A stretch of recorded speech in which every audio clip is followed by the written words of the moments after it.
سوال یہ ہے کہ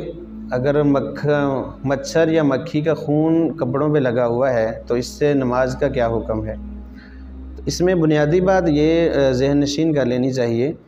کہ مکھی اور مچھر وغیرہ ان میں بہنے والا خون نہیں ہوتا، اور جو بہنے والا خون ہے وہ ناپاک نجس ہے، جیسا کہ قرآن مجید میں او دمم مسفوحن کے الفاظ موجود ہیں۔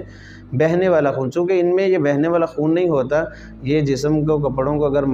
مچھروں کا خون لگا بھی ہوا ہے تو اس سے نماز ہو جاتی ہے۔ ہاں اگر زیادہ لگا ہوا ہے، دیکھنے والے کو بھی کراہت ہوتی ہے، تو ظاہر بات ہے عظیم الشان عبادت ہے اللہ رب العزت کی، ہم ایسے کپڑے پہن کر عام کسی فنکشن میں، کسی مجمع میں، کسی خوشی کے موقع پر، تہوار میں نہیں جاتے، تو اللہ کے سامنے پھر کیسے کھڑے ہوتے ہیں؟ تو اللہ کے سامنے بھی زیب و زینت کا اختیار کرنا چاہیے، صاف ستھرا لباس پہننا چاہیے۔ لیکن اگر کسی نے ایسے لباس میں نماز پڑھ لی تو بلا کراہت اس کی نماز جائز ہے، نماز ہو جائے گی، کیونکہ ان کا جو خون ہے وہ نجس اور ناپاک نہیں ہے۔